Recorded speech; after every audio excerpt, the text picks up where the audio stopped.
देखिए, अभी हमारे प्राइम मिनिस्टर का जो दौरा था, पंजाब दौरा, और काफी डिस्टर्ब रहा। इसमें कई सारे सिक्योरिटी ग्लिच भी आए थे सब। यहाँ हम लोग समझते हैं कि क्या क्या कमी हुई थी, क्या गड़बड़ी हुई थी, कौन किया था, ये सब के लिए हम लोग को बहस नहीं। इस गलती से आगे न दोहराया जाए।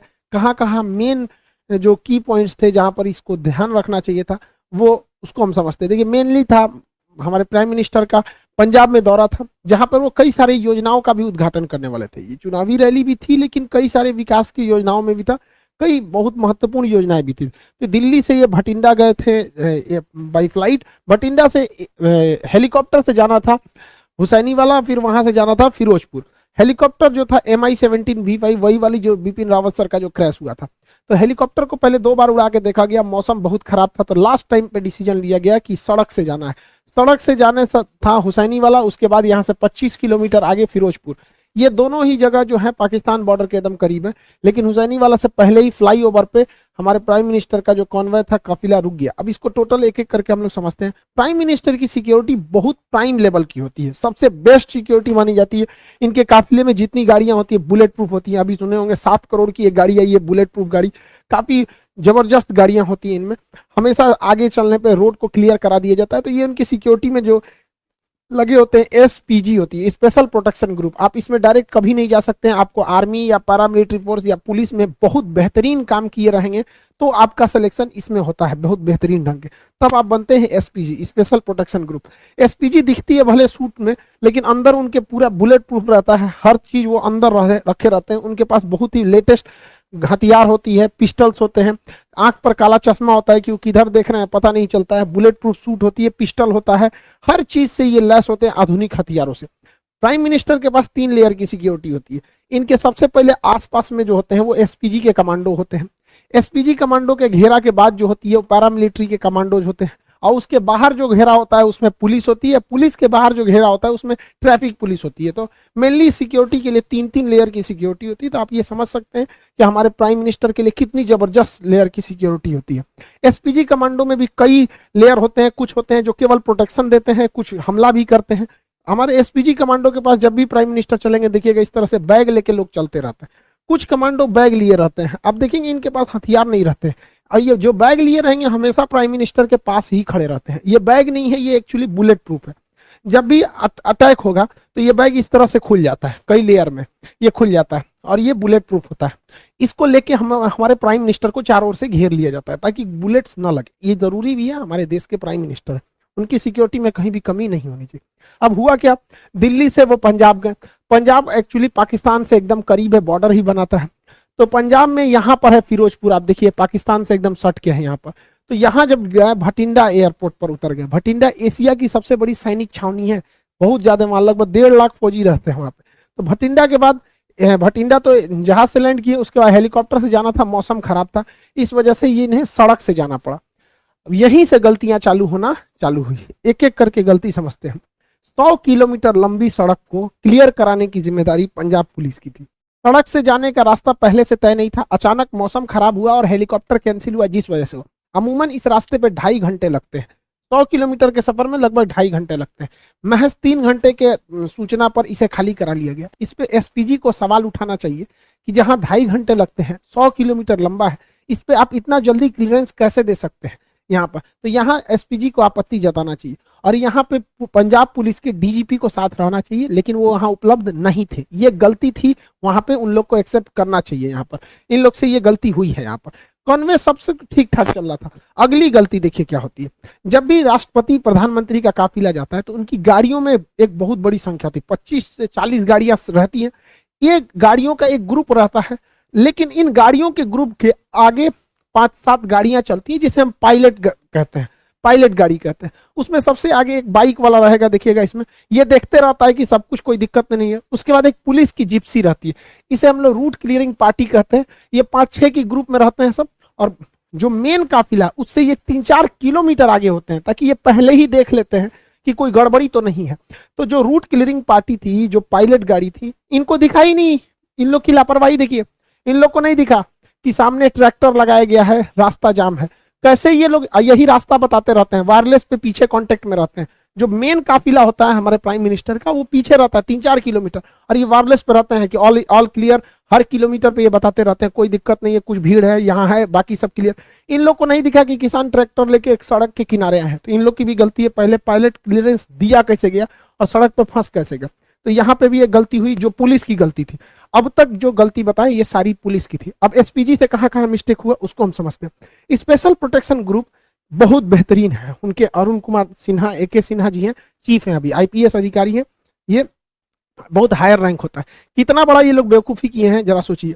PM का काफिला लगभग आधे घंटे 20 से 30 मिनट फ्लाईओवर पे रोका है लोग, ये लोग बुद्धि देखिए इन लोग का, मतलब पुल पे रोक दिए हैं प्राइम मिनिस्टर को। क्यों?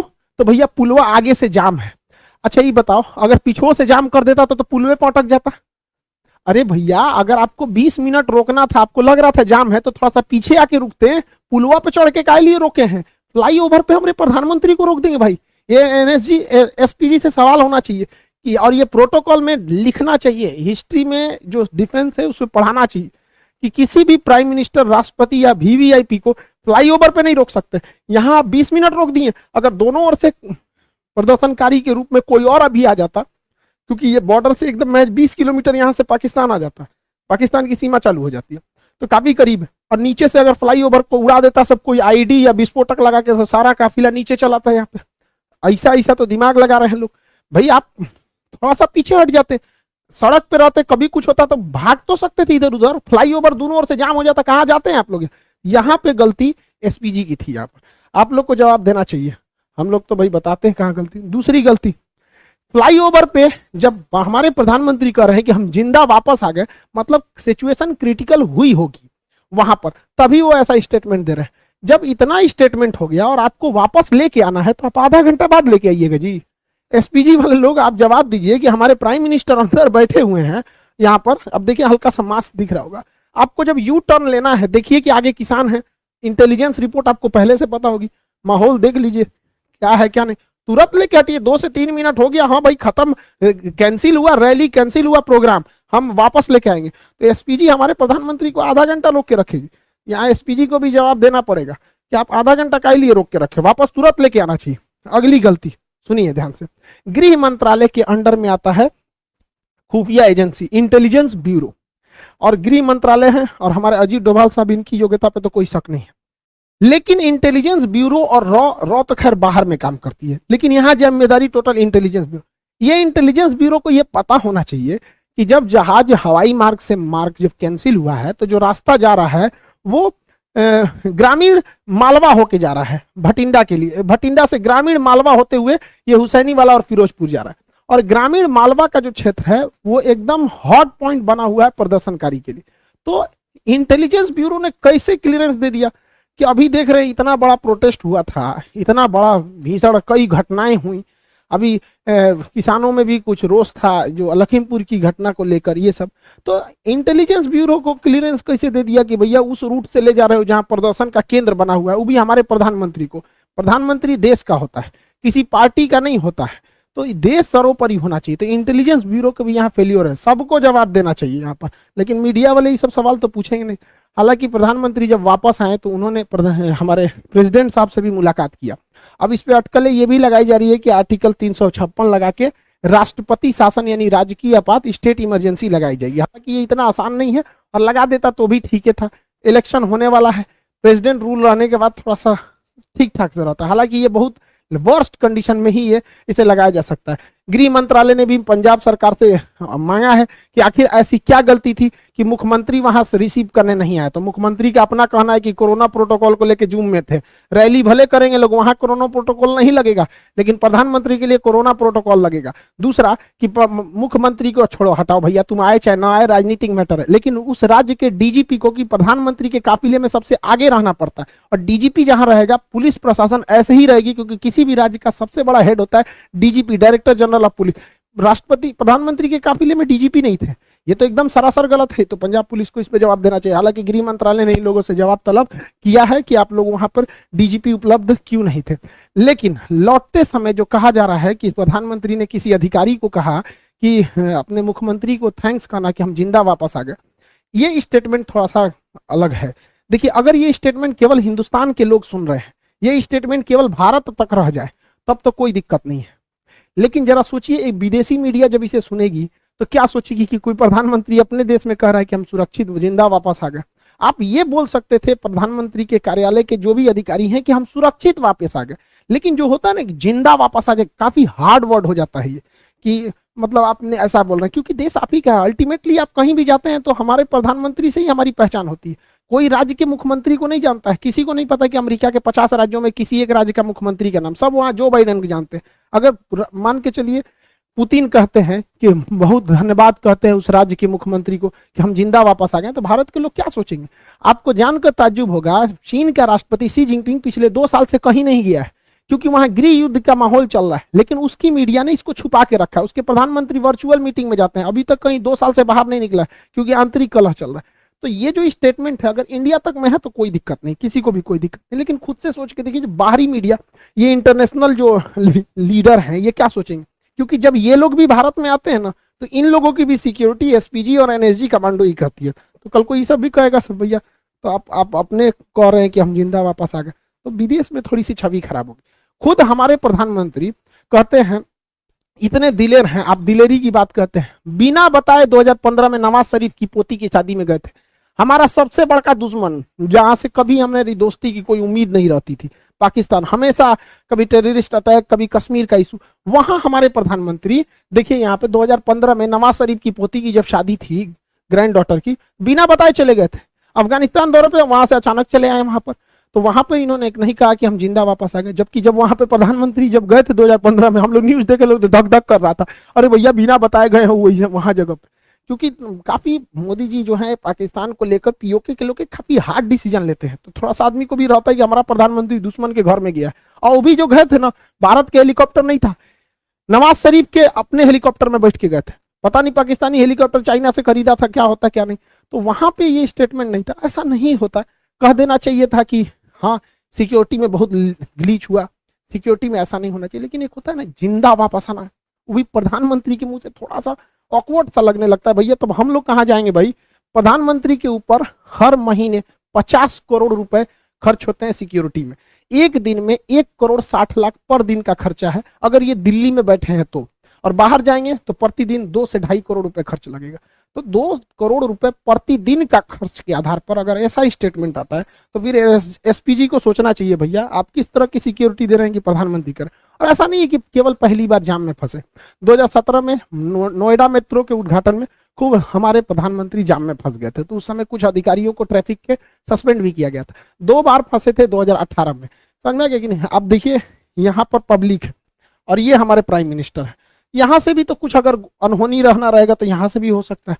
यहाँ पे अब यहीं पे देख लीजिए, यहाँ हमारे नितिन गडकरी साहब हैं, सड़क परिवहन मंत्री, यहाँ प्राइम मिनिस्टर, यहाँ पे पब्लिक इतनी ज्यादा, यहाँ पे भी इतना नहीं है, सिक्योरिटी बहुत सजग रहती है। अब वो जमाना नहीं है इंदिरा गांधी वाला या फिर राजीव गांधी वाला, लेकिन फिर भी देश के प्रधानमंत्री की सुरक्षा के साथ ऐसा खिलवाड़ अच्छी बात नहीं है। जो भी है गलत है, उसको सजा देनी चाहिए और रूल बुक में इसको रखना चाहिए कि कभी किसी फ्लाईओवर पे आधा घंटा तक किसी प्रधानमंत्री को वेट नहीं कराना चाहिए। और दोनों लोग से, प्रदर्शनकारियों को भी दूर रखना चाहिए हमारे काफिले से। बताइए, महज कुछ दूरी पर थे प्रदर्शनकारी, वहां से दिख रहे थे, और जो उनके समर्थक हैं हमारे प्राइम मिनिस्टर के, उन लोगों को भी कहते हैं कि तू लोग भैया काहे लिए उतना पास चलाया। यहाँ देखिए ये एसपीजी खड़ा है, ये हमारे प्रधानमंत्री की गाड़ी है, इसमें बैठे हुए हैं, ये उनके समर्थक है।